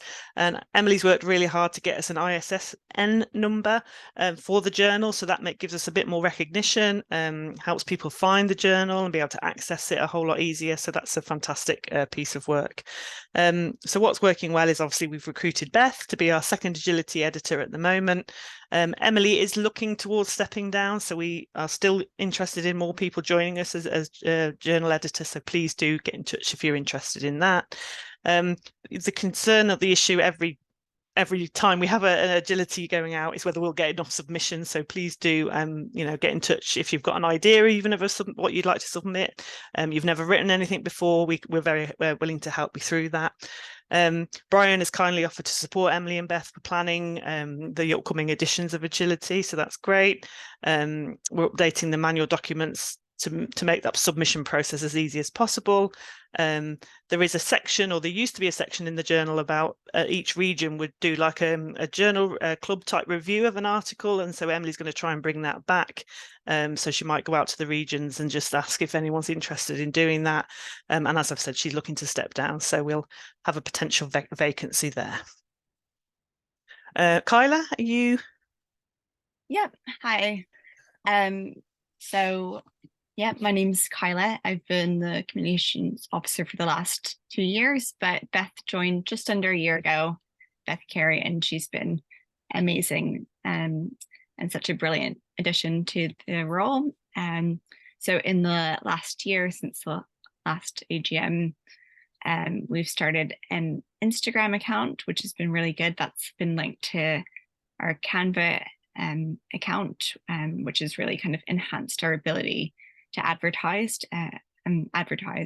So that's been excellent with all the different kind of learning events and webinars that we've had, especially for the conference, just getting kind of the word out and sharing things. We had a tweet chat that took place in July, which was quite a success, looking at health inequalities in older people. We've also had a summer newsletter out, which was a little bit delayed from last summer, but we'll hopefully also have the autumn one out within the next month. Yeah, the YouTube channel is up and running. We're quite regularly adding new webinar content to that. So just another way to kind of make our learning events more accessible. And then again, the website's kind of been updated. So there's, just updating it in all sorts of ways with the addition of the CSP photo repository. Things that are working really well, just to echo all the other members, having 2 people in the post has been brilliant. And yeah, everything's kind of running smoothly. In terms of issues and concerns, I think because we have so many platforms now, I think not being able to kind of check everything as frequently has kind of resulted in slightly negative comment on the YouTube account, but overall, nothing kind of a sinister nature. And yeah, opportunities, next steps, the autumn newsletter, as I mentioned, and then just looking to see if we can probably piggyback on getting students more involved through social media. Yeah, anything else to add, Beth? No, that's great. Thank you. Just hello, everyone. And thanks to everyone who's just gone on and followed our Instagram page. I've just had about 15 notifications, so that's great. Thank you. Fantastic.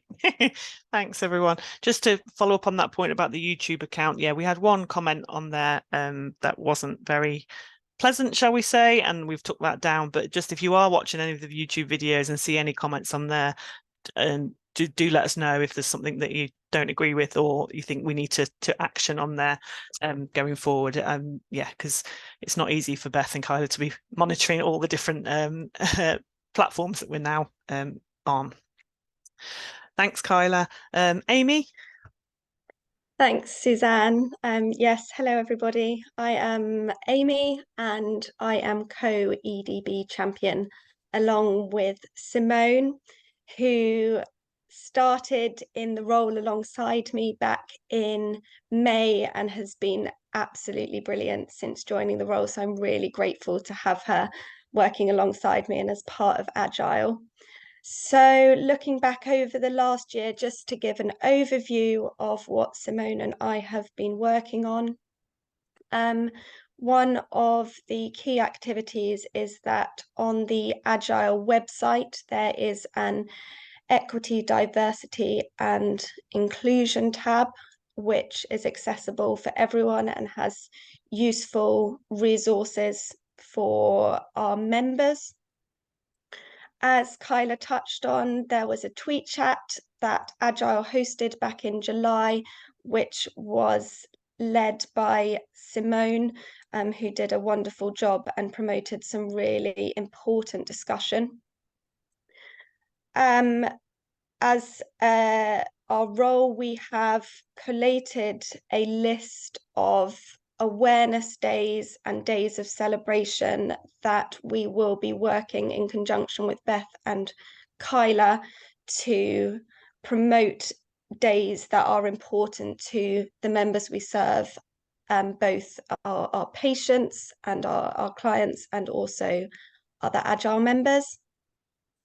You may have seen recently over the past few weeks an email come round from Agile, which is a EDB survey, and the closing date for this is this Friday because Simone and I and the rest of the committee are really keen to gather feedback to look at the diversity of the members that are part of Agile. And what I will do in just a moment is, for anyone who hasn't yet had an opportunity to complete the survey, it takes on average less than a minute. It would be really, really great if you just took a little bit of time before the end of this AGM to fill that in. Simone and I have also attended a few webinars. One of them, which was really brilliant, was led by Katie, who's our dementia officer, and it looked at LGBTQIA+ in the older person living with dementia. As I mentioned, Simone has been a brilliant addition, and just so all our members are aware, over the last year or so, an EDB toolkit was developed in collaboration with Physio First and professional networks from the CSP. And what each professional network is encouraged to do is to use it as it has a list of questions that are there to promote reflection on how professional networks are supporting equality, diversity and inclusion for our patients and Agile members. And then looking ahead to the year ahead, as I said, we will be getting out across social media days of celebration and awareness days to celebrate them. And we will be reviewing the survey data that we've collected, as well as looking how we can take forward the projects that we will continue to work on to support the people we care for and their carers in the future. Thank you, Suzanne. Thanks, Amy. Thanks a lot. Yeah, okay, if I can encourage everyone to fill in that survey, it'd be great. It's really going to help us to know how to best support you as our members. Daisy, do you want to say anything? Do you want me to go through this? Are you there? If my microphone works. Yeah. There we go. I can say something. I'm Daisy. I am secretary, and I think I've been in the role now since about May time-ish. So a lot of it has been getting to grips with how it works, learning from Suzanne, and as secretary, I don't produce a report for the meetings, but I'm heavily involved in setting up the meetings for the NEC, including making sure we've got everything booked, and then taking the minutes and using and setting those up so that we've got a record of everything we've discussed and the plans for moving forward. So I've also been working with Suzanne to help update the manual, which is still a little bit of a work in progress, but we are getting there slowly. And just whilst I don't necessarily have so much of a specific role from that regards, I still try and get involved in some of the Agile projects, such as the Bruins project with Brian and Derek. So for people looking to take on NEC roles later down the line, just because you're in one particular role doesn't mean that you can't help out on other things as well. So yeah. Great. Thanks, Daisy. Stephanie is not with us tonight. Stephanie is our student officer, and I can't quite believe that she's in her third year now. She started with us when she was in her first year, so she will be graduating this year. So she's very busy, obviously, with her placements and her course, but she's also a regular member of the West Committee, so she contributes there. And she said that her next steps and opportunities are still try and increase engagement and promoting Agile amongst the student membership across different universities. She's got contacts there. Try and make more contact in the meetings if she can, and she's obviously now going to start to look for a new student officer because she won't be a student for very much longer, and we will need a new student to take on that position. So if any of you got students out on placements with you at the moment and they show any kind of inkling of passion for working with older people, and so point them in the direction of Agile, that'd be great. As I've said, we haven't got a research officer at the moment. We did have someone start back in April, but then unfortunately had to step down due to personal circumstances. And Danielle, who was our research officer, is still on maternity leave. So it's something to just bear in mind if it's something that's of interest to you. Just get in contact with Rianne. I'm going to whiz through, just I'm conscious of time. So Christine, over to you. Sorry, couldn't find the unmute. Can anyone, is it here all right? Yeah. So yeah, good evening, everyone. This is my last annual report, and the handover seems to be going well, as Sarah has done a really good job getting these slides together. Our membership fees haven't gone up for at least 5 years, and as you can see, our numbers over the last 12 months have remained fairly constant. It's really nice that we're over 1,200. Could I have the next slide, please?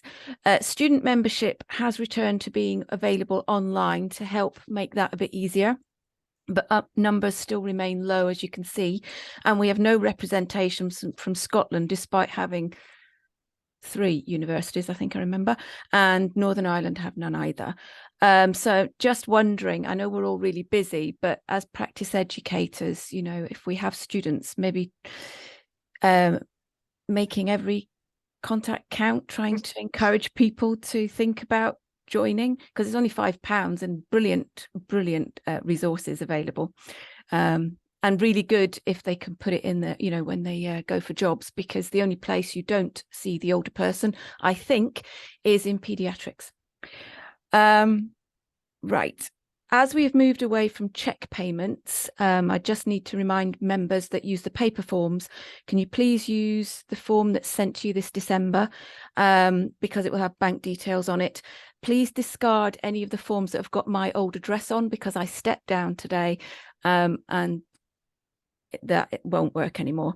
Members from Southern Ireland, Channel Islands, I think, and anyone overseas who doesn't have a UK bank account, we have a PayPal account, so people can pay that way. And Sarah and Millie can send those details out on application. Thanks for listening, and it's been a pleasure helping you out over the past few years.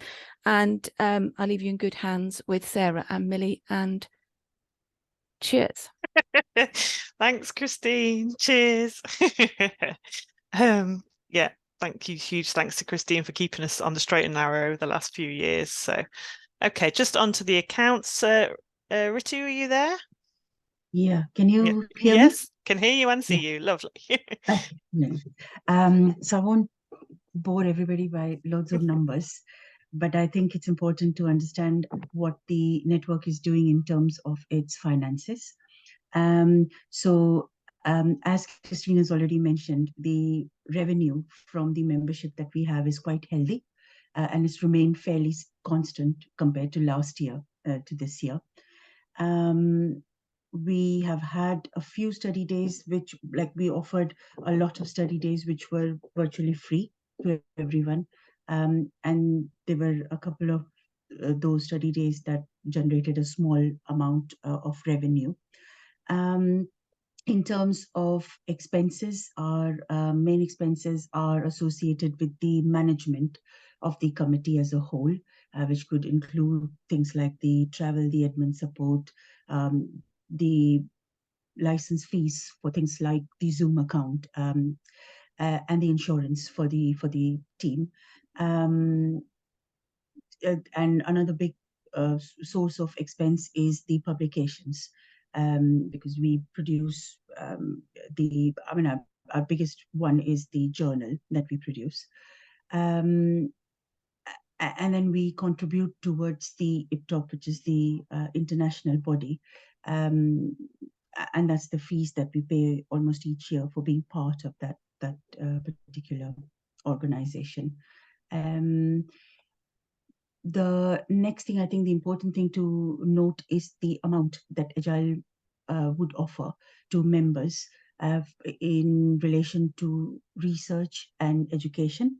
So each year we have £1,200 marked just solely for this purpose. So if you are someone who is thinking about either doing a small research project or a course that could then go on and help a lot of your colleagues and other patients within your area, then please do get in touch with us, and we can discuss this further amongst the committee members. As of December 2022, because of the COVID period, there was a period where there was no applications. So we had a good fund. This year we have supported a few projects. So we have in the region of about £4,000+ now. But it is still a healthy fund that's available to us. Overall, the amount in our bank account right now is £155,000+, which is a really healthy bank account. Part of that amount is associated with the transfer of accounts from the different regions, because now the whole account is centralized. And this is to kind of keep a better handle on governance in terms of finances. And that's where we have seen the jump from last year. And then finally, I think the last slide, Suzanne, please. That's it. As Suzanne already introduced previously, Rachel has joined in as the co-chair with co-chair. She can have it if she likes. Go ahead, Rachel. As the co-treasurer, and I'm really grateful for that, because it's very helpful to have two people sharing a role.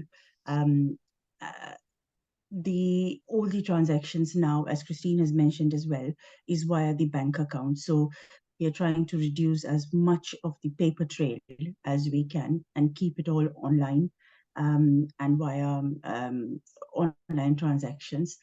To help with that process, this year we have taken the support of a bookkeeper, and they have introduced us to the zero accounting software. So what that means is that the manual tasks associated with creating a balance sheet at the end of each year, that would potentially reduce and make it more efficient as a process. Our accounts for this year are due in December, which will then be audited. And yeah, we're just looking forward to using the zero accounting to see how it all works, because this is the first year that we're going to be using that process to work through it. So yeah, thank you very much. Thanks so much, Ritu. Ritu works incredibly hard to keep the figures, the books balanced. So thank you so much. I really appreciate it. So just moving on to our regional reps. Kerry, do you want to go through this, or do you want me to? No, yeah, I can go through it. Okay. So recently we've had some new additions post the Agile conference to committee members. So welcome to them, and their input in the team's been great. So recently we've obviously helped to support the Agile conference because it was in our regional area. We've recently met with Amanda Duffley, who's the lead for AHP International Recruitment in the Southwest, to look at how we could better support international recruits in our clinical settings. And that's an ongoing piece of work for us as a region, which obviously we're taking back to National Committee. And we're looking at developing a support package with obviously feeding in the information around Agile and those support networks and sharing good practice as part of our committee group. As part of the work with Suzanne and Katie, we did meet with Ash James from the CSP, which was useful to sit down with someone and discuss some of our workforce challenges that are currently facing us in older persons medicine teams. And probably our major issue is that we've currently got no Wales representative, and we're aware that Wales is pushing forward with some rehab plans, which obviously we don't really have a representative who works in those clinical areas. So if anyone on the call is really keen to either come as part of West Committee and support Wales representation, or would like to take on the chair for Wales, we'd love to hear from you. And I guess what's working really well is increasing our members, which is great, and we've got a really good network of sharing resources. So our next meeting is for October, so if anyone's on the call and would like to join us, you are very welcome. Thanks, Kerry. Justine?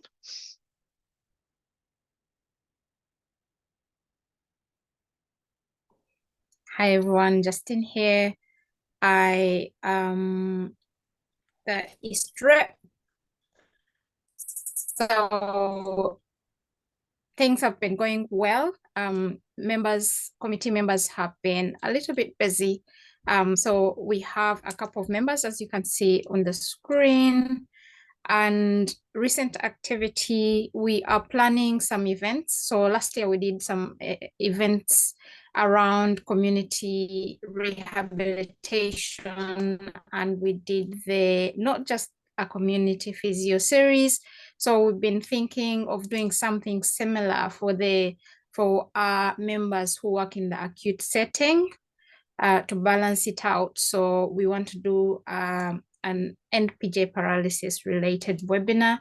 So if you've been doing some great work in your workplaces and you wish to be part of this webinar to present your work, please do get in touch, or if you know someone who's been.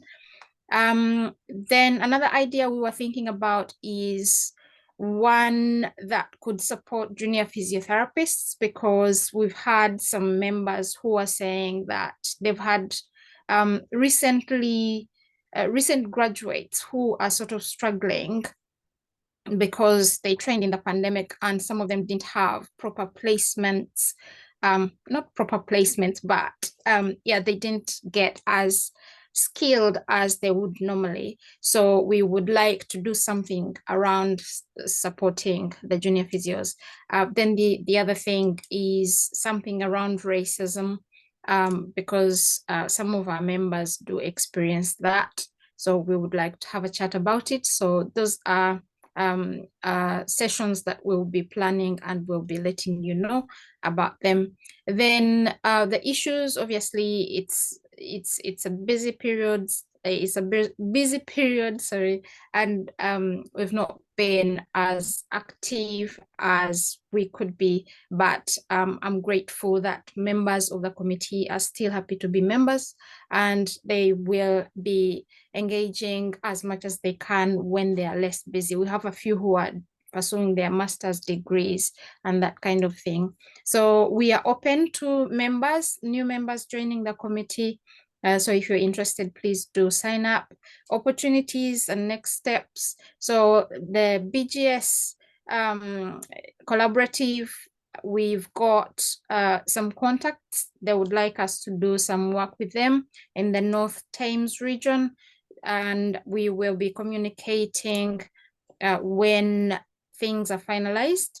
Then I've also been doing some guest lecturing on frailty and falls in different universities, and I will be doing that again this year at the University of Hertfordshire. So yeah, I think that's it for now. Thank Thanks, you very much. Oh, one last thing. I would like to step down at some point.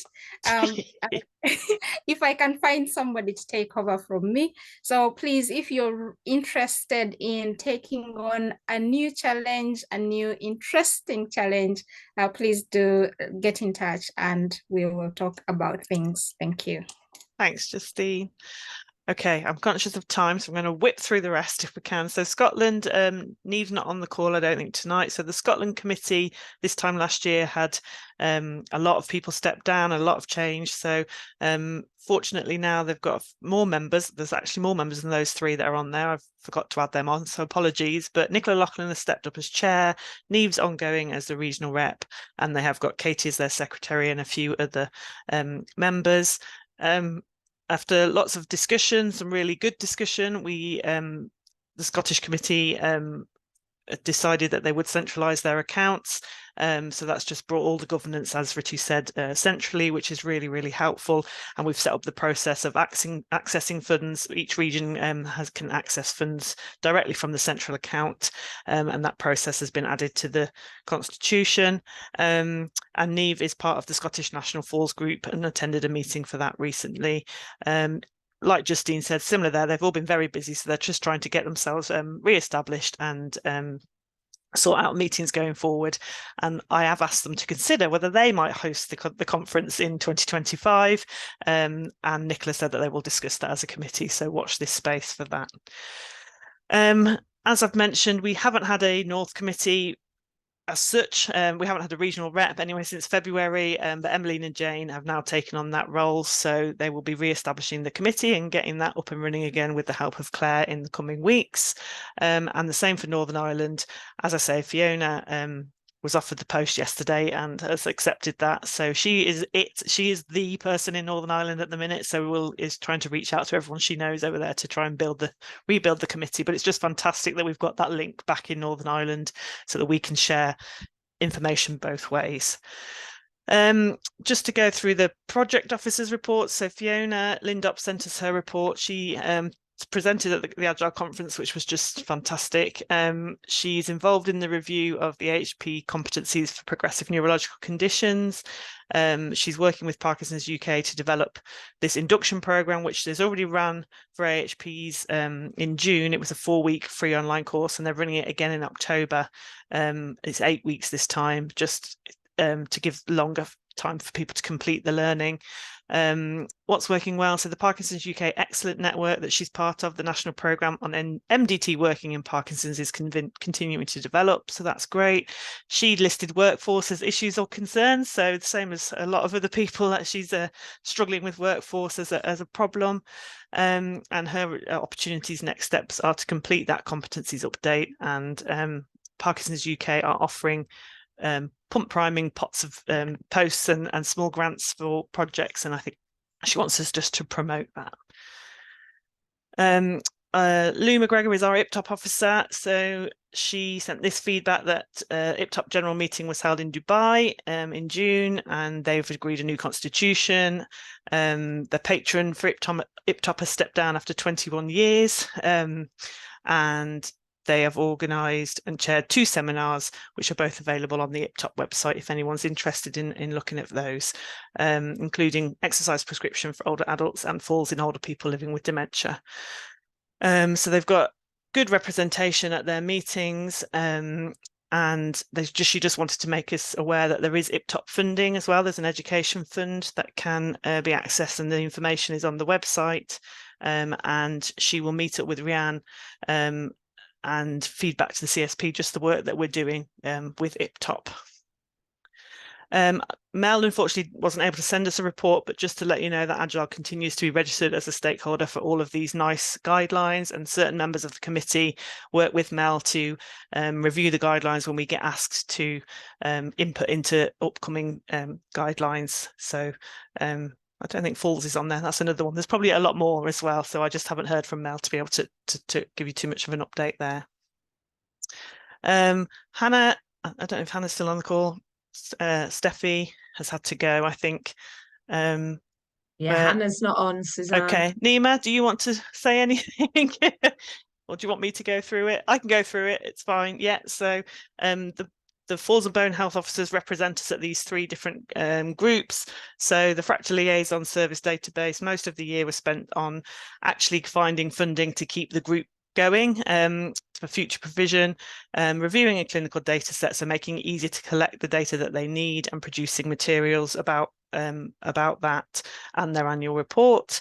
Hannah has stepped up as co-chair of the National Falls Prevention Coordination Group, which is fantastic, alongside Liz Bolton from Age UK, and they're just working on a few different campaigns.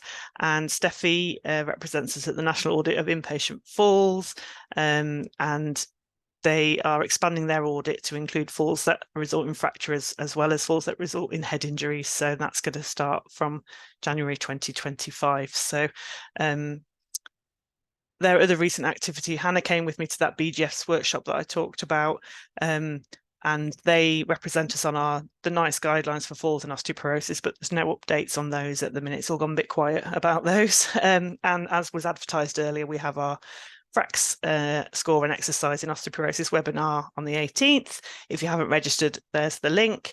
And Hannah is potentially thinking and hoping to deliver some face-to-face vestibular type assessment workshops next year. Katie, we're already running over. No pressure, Katie. I'll whiz through it. I will take 20 seconds because it's a very, very new role.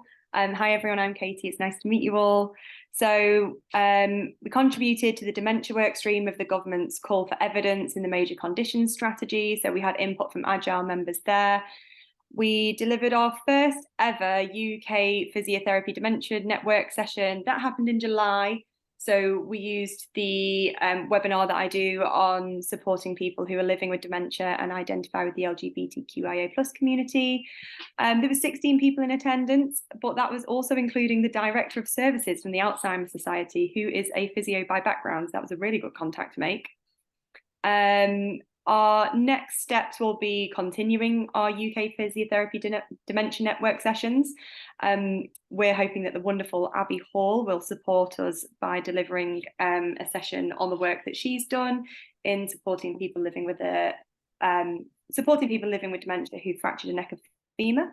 And I'll continue to work alongside the amazing Kerry and Suzanne to continue our acute physiotherapy staffing review, not necessarily related to dementia, but very, very important.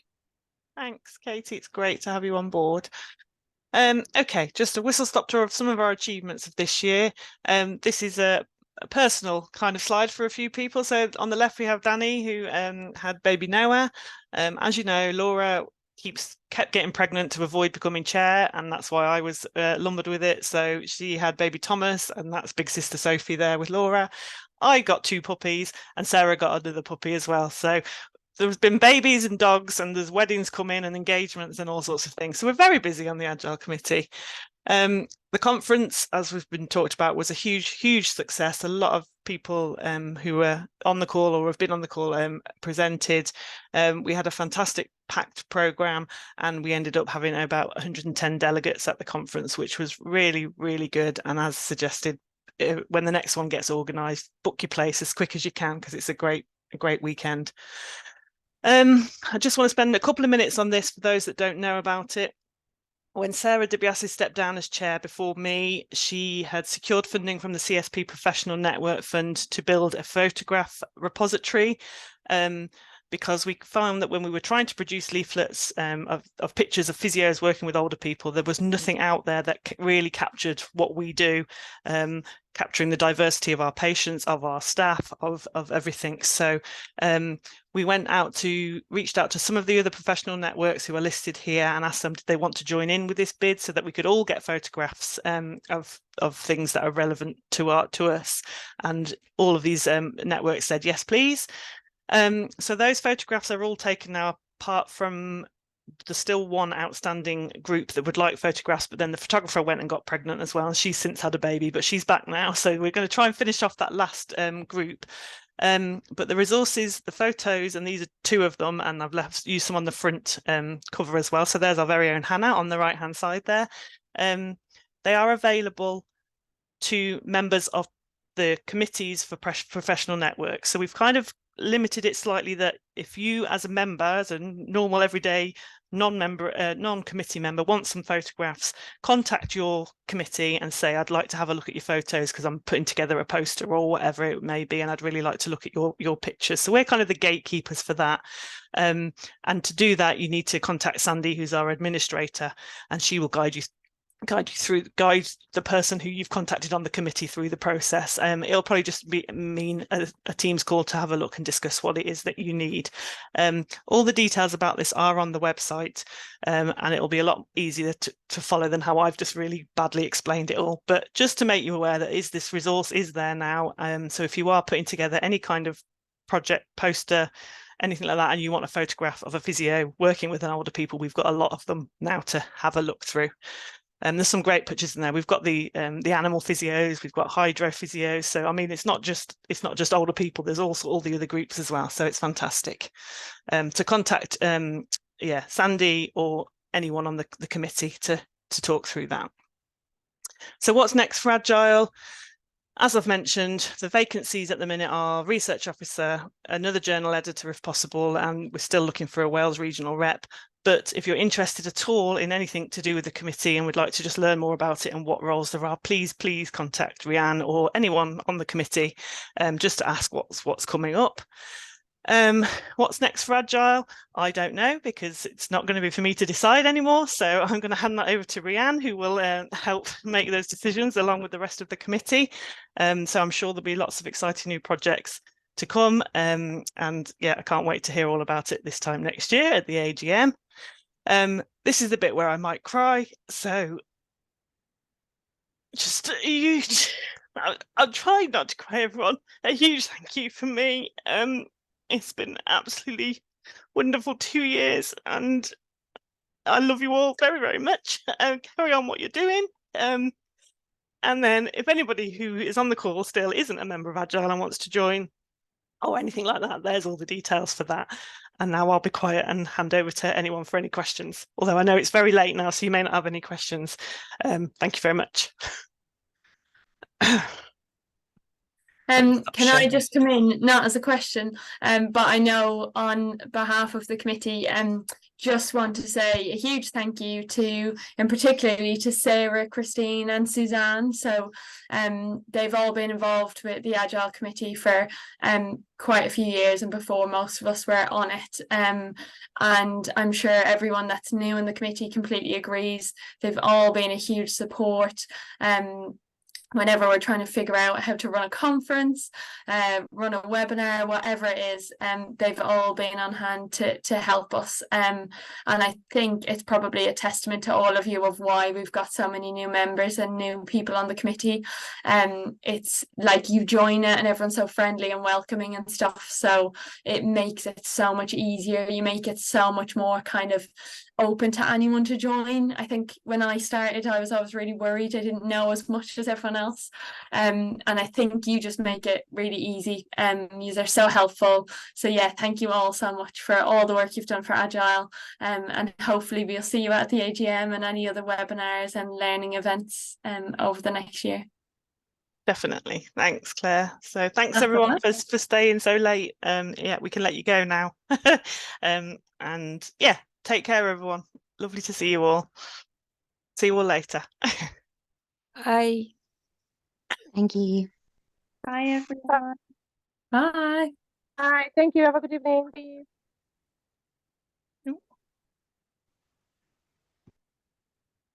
Sarah, do you want to stop recording?